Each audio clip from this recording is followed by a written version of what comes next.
Assalamualaikum warahmatullahi wabarakatuh. Waalaikumsalam warahmatullahi wabarakatuh. Bismillahirrahmanirrahim. Alhamdulillahi rabbil alamin. Wal 'aqibatu lil muttaqin. ولا عدوان إلا على الظالمين والصلاة والسلام على أشرف الأنبياء والمرسلين سيدنا ومولانا محمد وعلى آله وأصحابه المجاهدين الطاهرين أما بعد. Saudara-saudara kaum muslimin rahimakumullah. Setiap kita muslim di dalam kehidupan ini selalu ingin dicintai oleh Allah Subhanahu wa taala. Dan tidak seorang pun di antara kita yang hidup ingin dimurkai oleh Allah Subhanahu wa taala. Jangankan lagi dimurkai Allah, dimarahi tetangga saja kita kadang-kadang sudah merasa tidak enak. Padahal bagaimanapun, kalau sekadar dimarahi tetangga, kita masih bisa menghindar, pergi atau pindah ke tempat lain. Tahun depan kita kembali lagi, barangkali sudah bisa berdamai. Tapi jikalau Allah yang murka kepada kita, padahal alam ini adalah miliknya belaka, rasanya kemana lagi langit tempat kita bernaung, dan kemana lagi bumi tempat kita berpijak.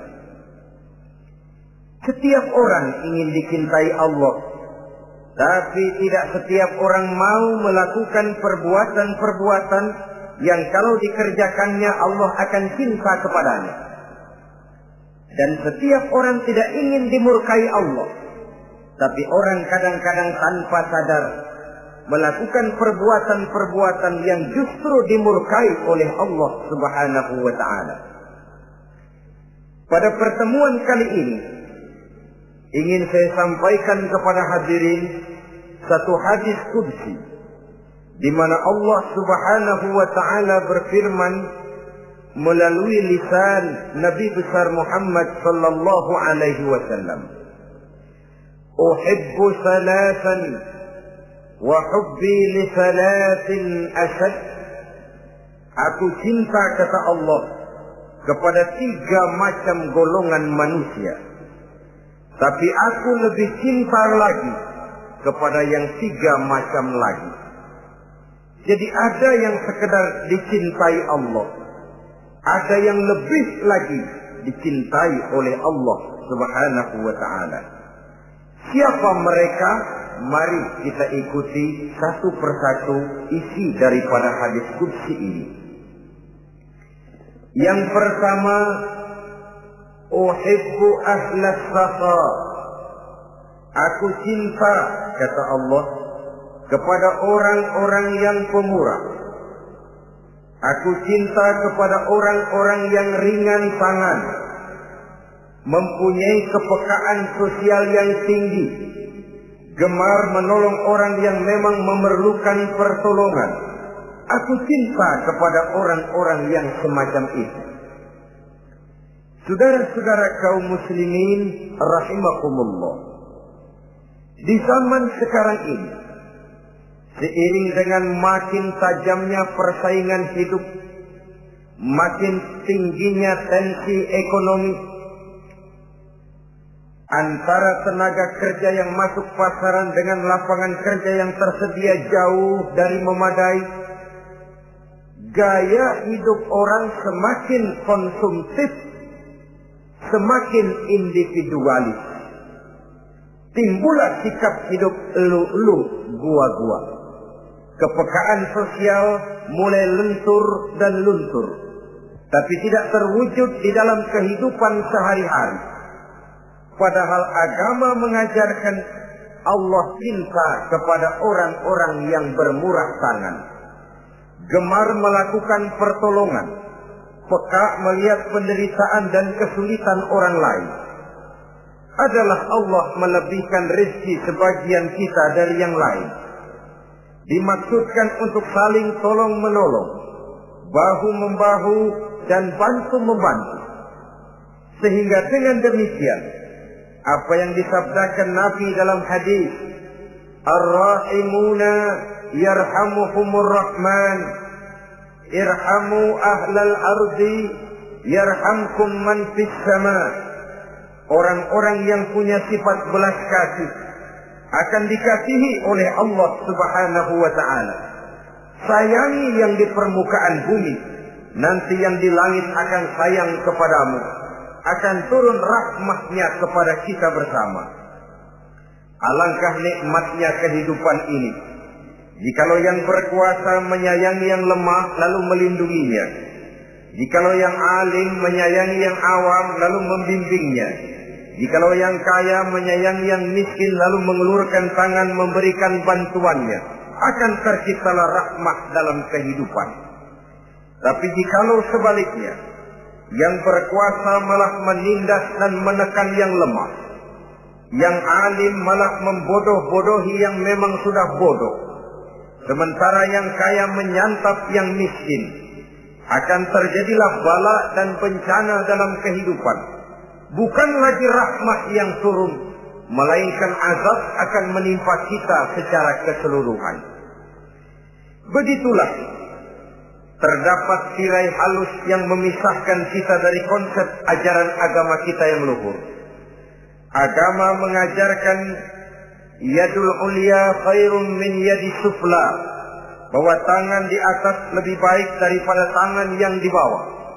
Orang yang memberi lebih baik daripada orang yang menerima. Tapi yang kita praktekkan, kita selalu berada pada posisi tangan di bawah, menjadi umat yang manja, yang lemah, padahal bukan tidak punya potensi, tapi mungkin karena kita tidak pandai menginventarisir potensi. Kadang-kadang ada panitia pembangunan masjid, membangun masjid, meletakkan batu pertama sekaligus jadi batu terakhir. Setelah itu la yamutu wa la yahya, hidup tidak kelihatan geraknya, mati pun tidak ketahuan kuburannya. Masjid impoten, pesantren terbengkalai, majelis taklim terlunta-lunta, rumah sakit Islam tak kunjung selesai. Tidak adakah orang Islam yang kaya? Banyak. Tidak adakah orang Islam yang punya posisi kunci, posisi basah, posisi menentukan? Banyak. Secara jujur kita harus berkata, yang belum banyak ialah yang mau berbuat atas nama dan demi kepentingan agamanya. Kita juga bukan tidak punya potensi. Kita tidak pandai menginventarisir potensi untuk kepentingan dan kemaslahatan kita bersama. Saudara-saudara kaum muslimin rahimakumullah. Dengan demikian, kita bisa lihat dalam kehidupan sehari-hari di masjid misalnya. Itu kalau hari Jumat kadang-kadang kita sengaja mau berangkat sholat Jumat tidak bawa uang. Maka yang paling lancar di masjid, kotak. Saudara boleh lihat kotak itu. Dari sudut ke sudut hampir tidak pernah macet. Lancar betul jalannya. Sekali macet, kotak. 50. 100. Wajar kalau masjid-masjid kita lalu impoten. Bagaimana akan mengadakan kegiatan kalau tidak ada dana? Oleh karena itu pada kesempatan ini saya ingin mengetik, berbahagialah kita jikalau oleh Allah Subhanahu wa ta'ala diberikan kepercayaan berupa titipan, wa mal malu wal banuna illa wadai'. Harta dan anak-anak tidak lain satu titipan dari Allah Subhanahu wa ta'ala. Dan pada satu saat titipan itu akan diambil oleh yang empunya. Allah cinta kepada orang-orang yang pemurah. Allah akan memberikan balasan yang berlipat ganda. Kalau saudara bersedekah kepada anak yatim, bukan si yatim itu yang akan membalasnya. Kalau saudara membantu pembangunan masjid, bukan panitia masjid yang akan memberikan ganjarannya. Kalau saudara membangun pondok pesantren, bukan kiai yang punya pesantren yang akan memberikan balasannya. Allah Subhanahu wa ta'ala melalui jalan yang tidak kita sangka-sangka, melalui jalan yang dalam istilah Quran disebut min haitsu la yahtasib, melalui jalan yang tidak pernah kita hitung, kita sangka sama sekali. Jalan gaib yang hanya Allah saja yang maha tahu.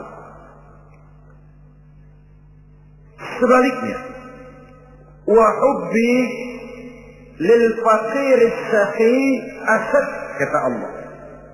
Aku cinta kepada orang-orang yang pemurah, tapi aku lebih cinta lagi kepada orang-orang miskin yang pemurah.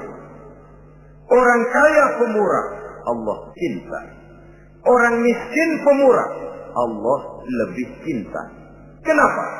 Kalau orang kaya sedekah 5.000 rupiah misalnya, orang miskin pun sedekah 5.000 rupiah, sama jumlahnya, sama ikhlasnya, sama halalnya, tapi besarnya pahala lebih besar sedekah si miskin yang 5.000 rupiah itu ketimbang si kaya yang juga 5.000 rupiah.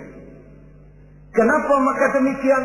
Oh, buat orang kaya uang 5.000 apalah artinya. Tapi buat si miskin, untuk jumlah 5.000 itu dia harus peras keringat, banting tulang, pergi pagi, pulang sore, kaki jadi kepala, kepala jadi kaki. Tapi kok dia berani bersedekah sejumlah sedekahnya orang kaya. Ini yang dinilai oleh Allah Subhanahu wa ta'ala. Saudara-saudara kaum muslimin rahimakumullah, sifat inilah yang dahulu dicontohkan oleh baginda Rasul. Bahkan apa yang beliau sedekahkan kepada orang lain biasanya adalah sesuatu yang lebih baik dari apa yang beliau pakai sendiri. Watak ini yang diikuti oleh generasi sahabat. Kita ambil contoh ketika terjadi perang Tabuk misalnya. Datanglah Sayyidina Abu Bakar Siddiq, membawa seluruh harta bendanya disumbangkan di jalan Allah. Melihat ini Nabi bertanya, hal tarakta li ahlika syai'an ya Abu Bakar? Wahai Abu Bakar, begini banyak harta yang kau infakkan fi sabilillah ini, apakah buat keluargamu sudah kau tinggalkan? Sayyidina Abu Bakar dengan tegas menjawab, taraktu lahumullaha wa rasulahu. Sudah, saya tinggalkan mereka Allah dan Rasulnya. Saya tinggalkan mereka keyakinan, akidah, iman, bahwa kalau kami menolong Allah, menolong agama, Allah akan menolong kami. Bahwa kami tidak akan jadi melarat karena memperjuangkan agama. Bahwa kami tidak akan jatuh miskin kalau harta ini kami belanjakan di jalan Allah. Kami tinggalkan keyakinan itu kepada anak-anak dan istri di rumah. Sementara harta yang ada seluruhnya kami bawa kemari. Keyakinan yang dimiliki oleh Sayyidina Abu Bakar Siddiq di zaman sekarang ini sudah merupakan keyakinan yang sangat langka. Kita belum yakin benar akan kebenaran janji Allah. Sehingga dengan demikian timbullah keraguan-raguan. Apa iya kalau saya belanjakan uang ini di jalan Allah akan ada balasannya? Apa iya kalau uang ini saya gunakan untuk melaksanakan ibadah akan datang balasannya? Padahal dalam hadis qudsi Allah menjanjikan, ana inda zanni abdi bi. Aku ini, kata Allah, bagaimana menurut persangkaan hambaku saja kepadaku. Kalau dia sangka baik, insya Allah baik datangnya. Kalau dia sangka tidak, aku bagaimana menurut sangka hambaku kepadaku. Itulah sebabnya dalam segala hal kita harus husnuzan, berbaik sangka kepada Allah Subhanahu wa ta'ala. Saudara-saudara kaum muslimin rahimakumullah. Inilah golongan pertama kekasih Allah. Orang-orang yang dicintai Allah. Orang-orang yang pemurah, yang sadar bahwa harta hanya sekadar titipan dari Allah Subhanahu wa ta'ala. Dan harta menurut Nabi, apabila sudah kita belanjakan di jalan Allah, dia akan berkata, pertama, kuntu qalilatan fakassartani, jumlahku sebenarnya sedikit, tapi lantaran engkau sedekahkan aku, engkau belanjakan aku di jalan Allah, maka jumlahku jadi banyak. Kau sedekah 1.000, dibalas 7.000, dikali 10, dikali 100, masih ditambah wallahu yudha'ifu liman yasha. Allah melipat gandakan pahala kebajikan dari orang-orang yang dikehendakinya. Yang kedua, harta itu akan bicara lagi. Kuntu faniyatan fa abqaitani. Aku ini sebenarnya fana, tidak kekal, berubah, relatif dan temporer, sirna oleh pergeseran masa dan pertukaran waktu. Tapi lantaran engkau sedekahkan aku, engkau belanjakan aku di jalan Allah, maka nilaiku jadi kekal, akan mendampingi engkau sampai di hadratullah azza wa jalla di akhirat nanti. Jadi harta yang kita tumpuk-tumpuk, yang kita sangka akan mengekalkan kita sampai tidak akan miskin 7 keturunan, dengan segala macam cara kita tempuh, dia bukan harta yang kekal. Yang kekal yang kita belanjakan di jalan Allah Subhanahu wa ta'ala. Itu milik kita yang benar-benar akan kita nikmati. Yang ketiga, harta itu akan berkata lagi, kunta harisi fal ana sirtu harisaka. Dahulu kamulah yang menjaga saya, tapi sekarang setelah saya sedekahkan, setelah engkau sedekahkan aku, setelah engkau belanjakan aku di jalan Allah, bukan engkau lagi yang jaga aku, kata si harta, akulah yang akan menjagamu. Di dunia orang yang rajin sedekah, sedekahnya itu menolak bala, terhindar dari segala bencana dan musibah. Sementara di akhirat, sedekahnya itu akan menjadi dinding yang menjaga dia dari jilatan api neraka. Demikian harta yang sudah kita infakkan, kita belanjakan, kita sedekahkan di jalan Allah itu akan menjadi pejangga kita. Sehingga Nabi menyatakan, inna sadaqatal mar'il muslim tazidu fil umri wa tadfa'u mitatas su'i. Sesungguhnya sedekahnya seorang mukmin dapat menambah umur panjang dan menyelamatkan seseorang dari mati secara su'ul khatimah. Marilah kita melihat bahwa agama ini memerlukan kita, bahwa umat ini mengharapkan pengorbanan kita. Dengan segala kemampuan yang ada pada diri kita, mari kita menyadari bahwa harta kita yang benar-benar milik kita, sesungguhnya yang sudah kita belanjakan di jalan Allah Subhanahu wa ta'ala. Saudara-saudara kaum muslimin rahimakumullah, inilah golongan pertama. Golongan yang kedua yang dicintai oleh Allah Subhanahu wa ta'ala, uhibbul mutawadhi'in. Aku cinta, kata Allah, kepada orang-orang yang rendah hati, orang-orang yang membawa ilmu padi, makin berisi makin merunduk, makin di puncak makin sadar akan kelemahan dan keterbatasannya. Aku cinta kepada orang-orang yang rendah hati. Adalah satu sifat dari Rasulullah sallallahu alaihi wasallam yang diriwayatkan oleh Imam Abu Ja'far Al-Barzanji misalnya dalam rawi Barzanjinya, wa kana sallallahu alaihi wasallam syadidal haya'i wat tawadhu. Adalah Rasulullah sallallahu alaihi wasallam seorang yang sangat pemalu dan sangat rendah hati. Tawadhu, tidak melonjak menjadi angkuh dan sombong. Walaupun beliau adalah asyraful anbiya wal mursalin, nabi dan rasul termulia, imamul muttaqin, imamnya orang-orang yang bertakwa, rahmatan lil alamin, diutus sebagai rahmah bagi seluruh alam, tapi tawaduknya demikian luar biasa. Ketika beliau terusir dari Makkah, kita bisa membayangkan meninggalkan kampung halaman, meninggalkan keluarga yang berbeda akidah, hijrah ke Madinah. Tapi pada lain kesempatan, ketika beliau dengan bala tentaranya masuk ke kota Mekah, dan orang-orang kafir Quraisy yang kita kenal dalam peristiwa Fathu Makkah itu, gentar hati mereka, sembunyi di dalam rumahnya masing-masing. Mereka masih ingat beberapa tahun yang silam, dikala Nabi Muhammad dan para sahabatnya dikejar-kejar, terusir dari Mekah hijrah ke Madinah. Sekarang Rasul kembali ke Mekah dengan segala keperkasaan bala tentaranya. Mereka berpikir, andai kata Muhammad mau saja membalas dendam, habis kita ini, habis, tidak akan tersisa.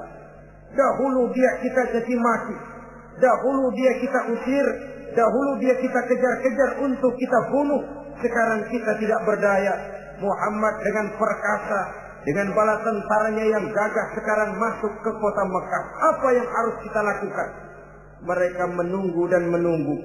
Dan Nabi dengan gagah masuk ke kota Mekah bersama bala tentaranya.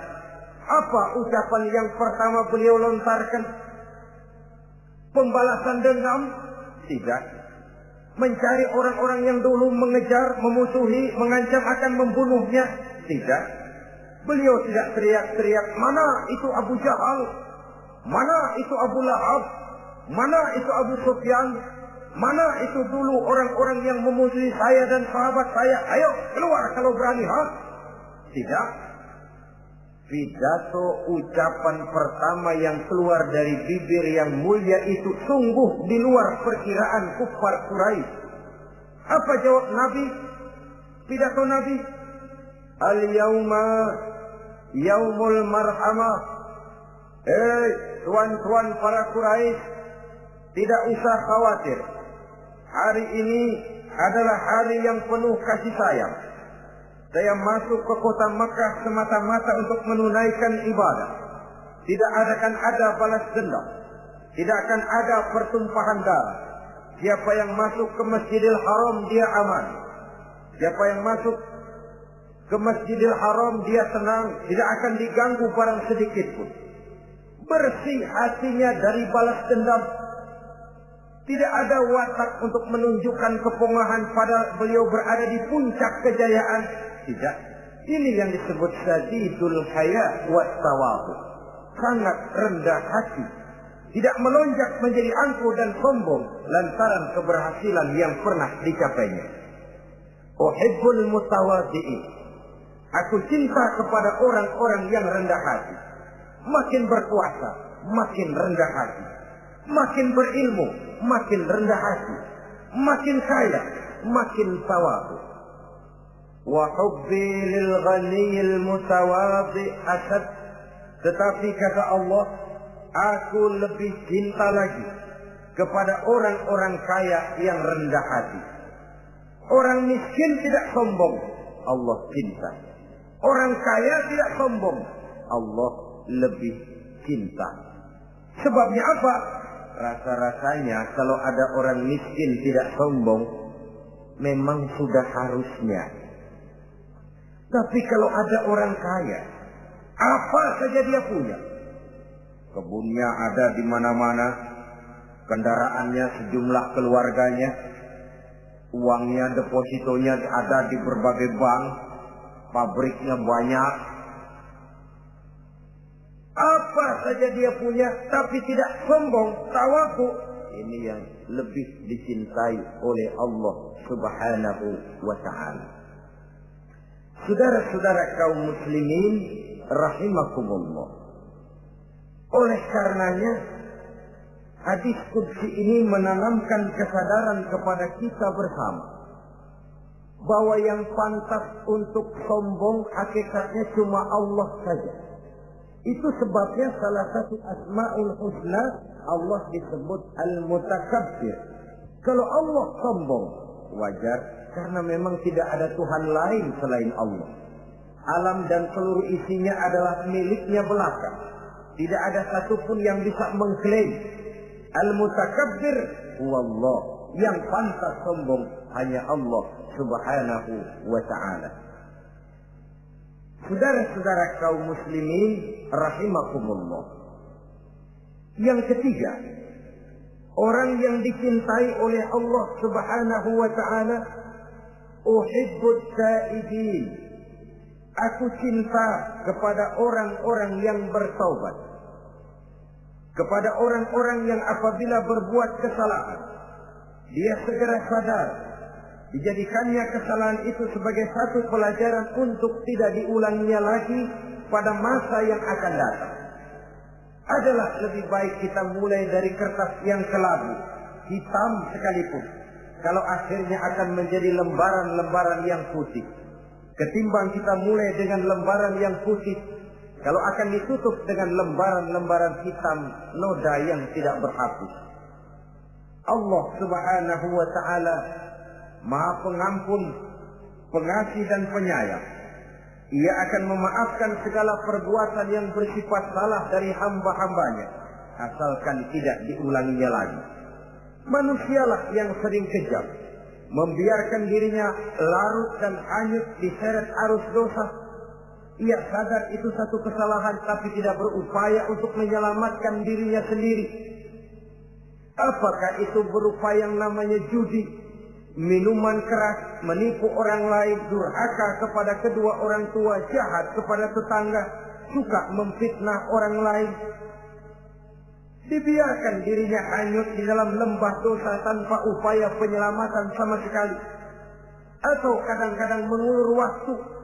Nanti saja sudah tua-tuaan tobatnya.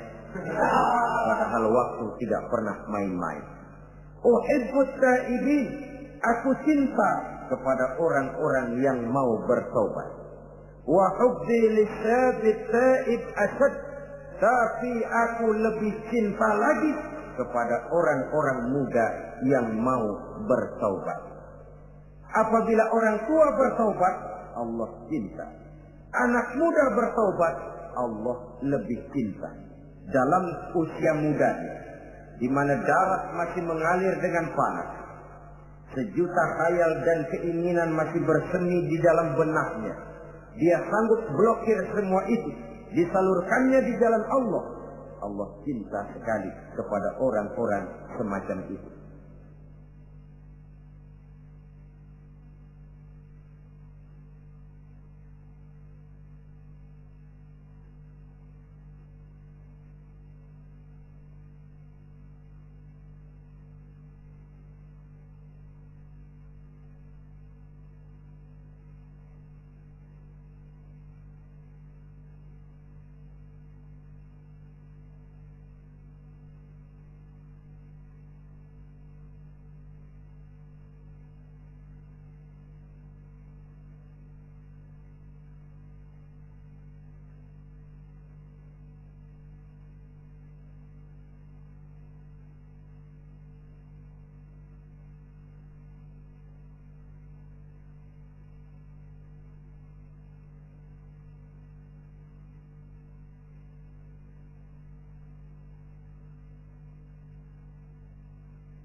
Saudara-saudara kaum muslimin rahimakumullah. Kalau tadi sudah saya jelaskan 3 golongan orang-orang yang dicintai Allah, yakni para kekasih Allah. Orang-orang yang pemurah, gemar memberikan pertolongan. Kemudian yang kedua, orang-orang yang rendah hati. Dan yang ketiga adalah orang-orang yang suka bertaubat.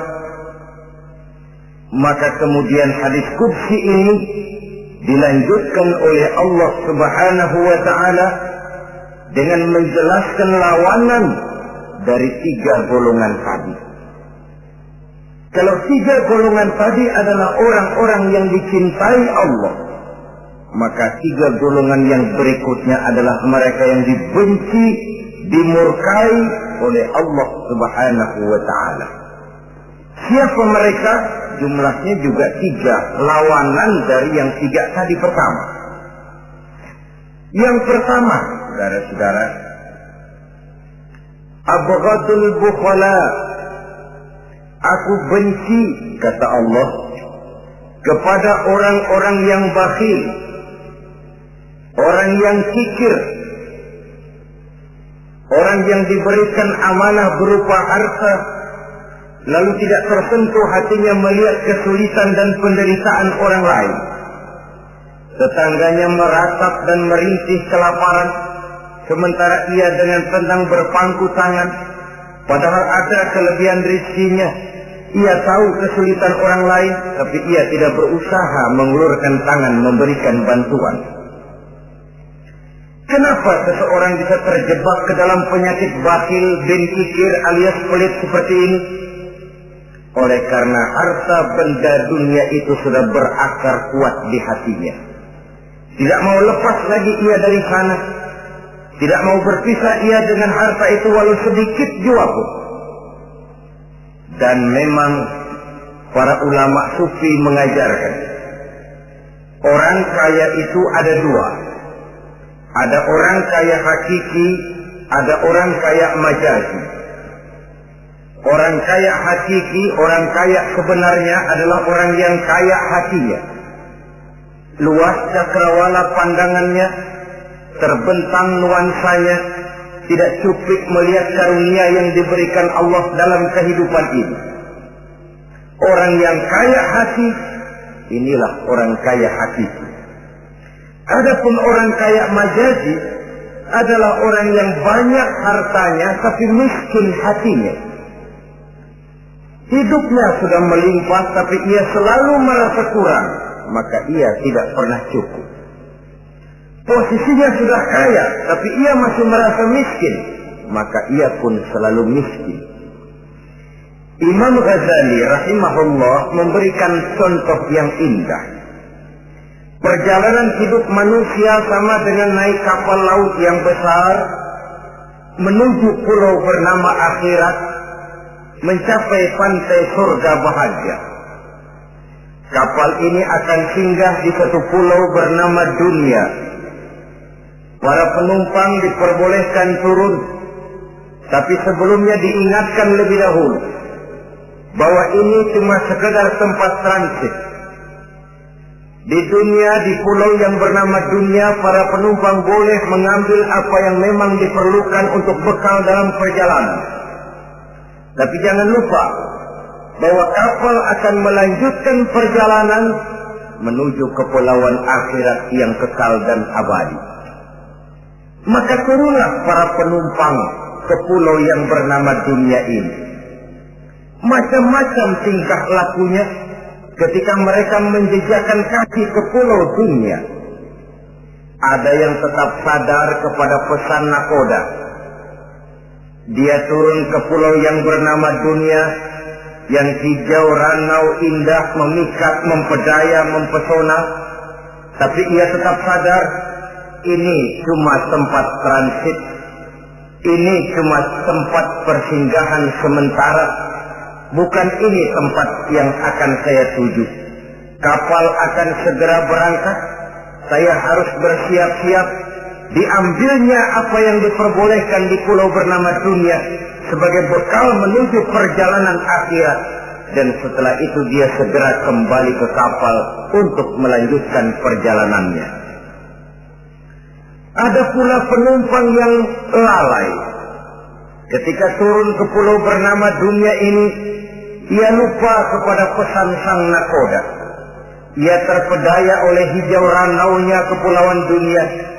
Ia tersikat oleh gemerlapnya kehidupan dunia. Sibuklah seluruh waktunya untuk mengambil segala yang ada di kepulauan dunia ini. Ia menyangka bahwa ia sudah sampai kepada tujuan yang sebenarnya. Dikala peluit kapal berbunyi, pertanda kapal akan segera berangkat, rupanya baru sadar dia bahwa ini bukan tujuan yang sebenarnya. Ia berusaha kembali ke kapal, walaupun masih bisa ikut naik kapal, tapi sayang tempatnya sudah ditempati oleh orang lain. Inilah contoh dari orang-orang yang kehidupan dunia telah melalaikan mereka daripada tujuan akhirat. Yang lebih celaka adalah nasib penumpang ketiga. Mereka yang tertinggal sama sekali di kepulauan dunia ini. Mereka lah orang-orang kafir, orang-orang munafik, orang-orang musyrik. Bagi mereka surgalah dunia ini. Bila kehidupan dunia berakhir pula lah surganya sampai di situ. Ia menyangka sudah sampai kepada terminal akhir, padahal cuma sekedar halte, tempat di mana kapal singgah sebentar saja untuk melanjutkan perjalanan menuju kepulauan akhirat yang kekal dan abadi. Saudara-saudara kaum muslimin rahimakumullah, orang-orang yang sadar bahwa dunia cuma sekedar satu tempat transit, maka kesadaran itu menggugah dia kepada keyakinan terhadap kalimat inna lillah wa inna ilaihi raji'un. Segalanya datang dari Allah, segalanya akan kembali kepada Allah. Tidak ada yang dibawanya saat ia terlahir ke alam dunia ini, dan tidak akan ada yang dibawanya kembali saat ia keluar meninggalkan alam dunia ini, kecuali iman dan amal soleh yang dikerjakannya di dalam kehidupan kita. Bukan bakhil yang menyebabkan orang cepat jadi kaya, bukan pemurah yang menyebabkan orang jatuh miskin dan bangkrut, tetapi kesadaran bahwa segalanya datang dari Allah, segalanya akan kembali kepada Allah, akan membuat kita walaupun memiliki harta dan benda, tapi ia tidak berurat dan berakar di dalam hati. Abghadul bukhala, kata Allah, aku benci kepada orang-orang yang bakhil. Kadang-kadang jangankan untuk orang lain, untuk kepentingan agama, dirinya sendiri saja tidak bisa menikmati kekayaannya. Kaya dia sebenarnya, tapi dia tidak sadar akan kekayaannya. Lebih celaka lagi, dia tidak tahu untuk apa kekayaan itu akan dipergunakan. Lahirnya mazhab materialisme, hidup serba cukup, serba ada, seperti yang kita lihat di negara-negara yang makmur, di Eropa bagian barat misalnya. Keluarga-keluarga jet set yang akhirnya bingung karena kebanyakan harta. Kalau kita di timur umumnya bingung karena tidak punya harta. Di sana orang bingung karena kebanyakan harta, mau diapakan harta itu. Akhirnya timbullah gaya hidup yang aneh-aneh, membentuk klub-klub nudis terlepas dari pergaulan dunia ramai, bergerombol tidur di gua-gua, padahal rumahnya macam istana, kamarnya 37, ada kolam renang, ruangan ber-AC, kemana pergi mobil sejumlah keluarga, dari merek-merek yang mewah, keluaran mutaakhir. Tidak puas mobil punya kapal pesiar, kapal laut, tidak cukup kapal laut punya kapal pesawat terbang pribadi. Apa yang dimau uangnya bisa bicara, tapi akhirnya lalu sampai kepada titik jenuh, sampai kepada yang namanya frozen emotional attitude.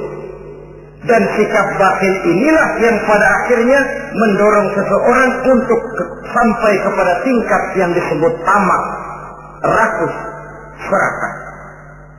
Dan mental semacam ini tidak hanya membahayakan bagi pribadi yang punya watak, tapi juga bagi lingkungan, bagi masyarakat, bahkan dalam skopnya yang luas, bagi pertumbuhan suatu bangsa, bagi pertumbuhan suatu negara.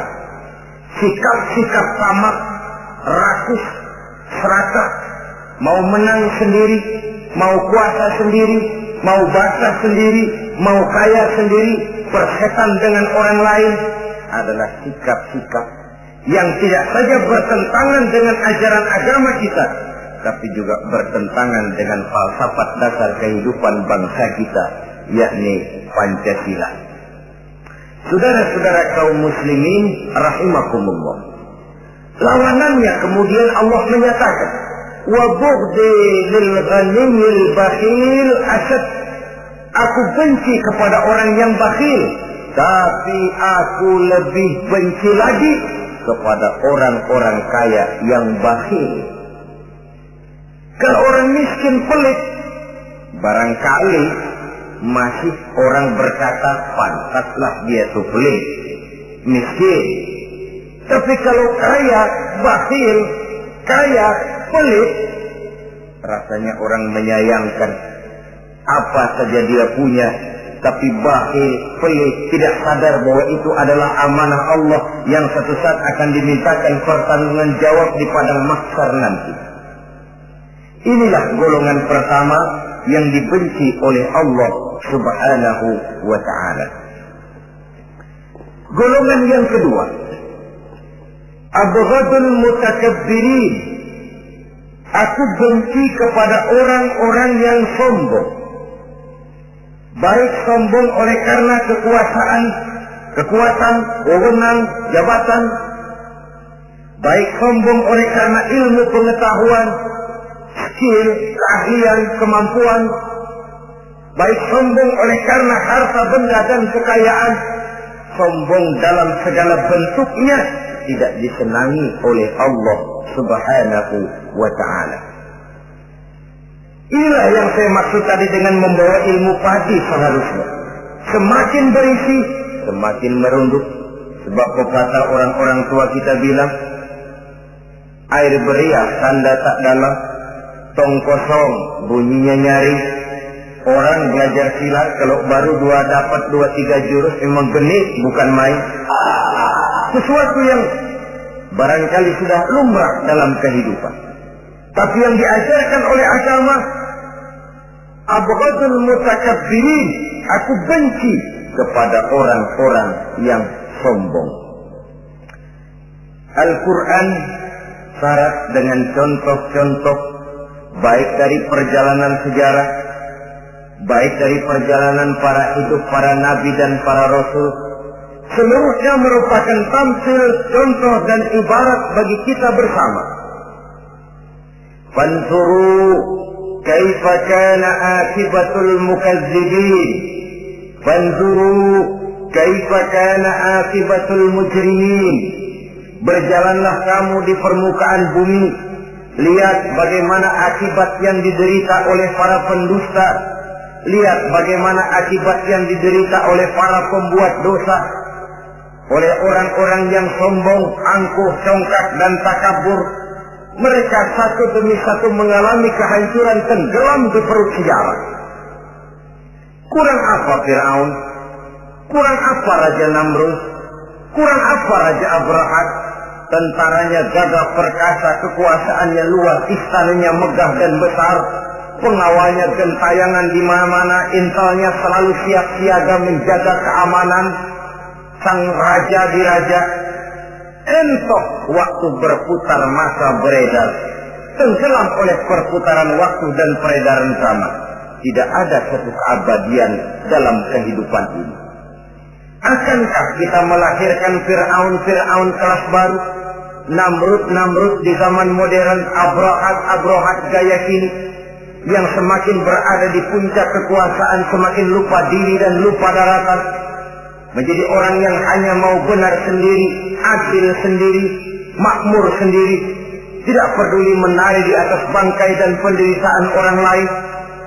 Akankah kita melahirkan korun-korun gaya baru yang sombong oleh karena harta kekayaan yang berlipat ganda? Ataukah kita akan melahirkan barsisul abid gaya baru yang sombong oleh karena ilmu pengetahuan yang dimilikinya? Marilah kita menyadari al-mutakabbir huwa Allah. Yang pantas, boleh dan sombong, wajar untuk sombong, cuma Allah subhanahu wa ta'ala. Abghadul mutakabbirin, aku benci kepada orang-orang yang sombong. Saudara-saudara kaum muslimin rahimakumullah, lawanannya kata Allah, selebihnya wa bughdi lil faqiril mutakabbir asad. Tetapi kata Allah, aku lebih benci lagi kepada orang miskin yang sombong. Ini yang sudah tidak punya pilihan.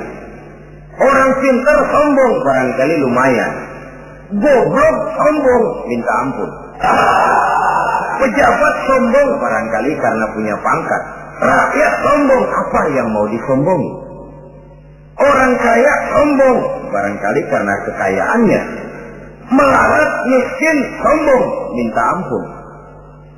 Sebab itu kata Allah, aku benci kepada orang-orang sombong, tapi aku lebih benci lagi kepada orang-orang miskin yang sombong. Hadis qudsi ini tentu saja memberikan satu kesadaran rohani yang paling dalam pada kehidupan kita setiap pribadi muslim, bahwa kita sejauh yang bisa kita lakukan hanyalah berusaha berbuat. Kita terikat oleh sunnatullah, kata kita orang beragama, hukum alam kata para ahli alam, natural of law katanya. Tapi di sebalik itu sesungguhnya segala hasil usaha, kepastian dan ketentuannya hak prerogatif dari Allah subhanahu wa ta'ala. Sehingga pada puncaknya kita akan sampai kepada pengakuan yang paling jujur, la haula wa la quwwata illa billah. Tidak ada daya kita, tidak ada kekuatan kita kecuali apa yang memang telah diberikan Allah. Dialah sumber daya, sumber gerak, sumber seluruh kekuatan. Dan kita manusia hanya mencapai itu kalau dikaruniai oleh Allah subhanahu wa ta'ala. Sewajarnya, makin bertambah ilmu, makin sadar kita akan kebodohan kita. Seperti yang diucapkan oleh Al-Imam Syafi'i rahimahullah, setiap tambah ilmuku, bertambah tahulah aku akan kebodohan. Sewajarnya, semakin bertambah harta kita, semakin sadar kita akan kemiskinan kita. Semakin bertambah tinggi pangkat dan jabatan kita, semakin sadar kita dari mana kita datang, kemana kita akan pulang, dan di mana kita akan berada sekarang. Dengan kata lain, ilmu itu, harta itu, pangkat dan kedudukan itu sesuatu yang perlu dan perlu. Tapi bukan sebagai tujuan. Semuanya cuma sekedar alat. Tujuannya apa? Jangka panjang di akhirat untuk mencapai ridho Allah. Jangka pendek di dunia ini harus menjadi rahmatan lil alamin. Bagaimana ilmu itu jadi rahmah bagi lingkungan, bagaimana kekuasaan itu jadi rahmah bagi lingkungan, bagaimana harta itu jadi rahmah bagi lingkungan, berfungsi sosial untuk kebersamaan di dalam kehidupan ini. Saudara-saudara kaum muslimin rahimakumullah, inilah golongan kedua yang dimurkai oleh Allah subhanahu wa ta'ala. Golongan yang ketiga,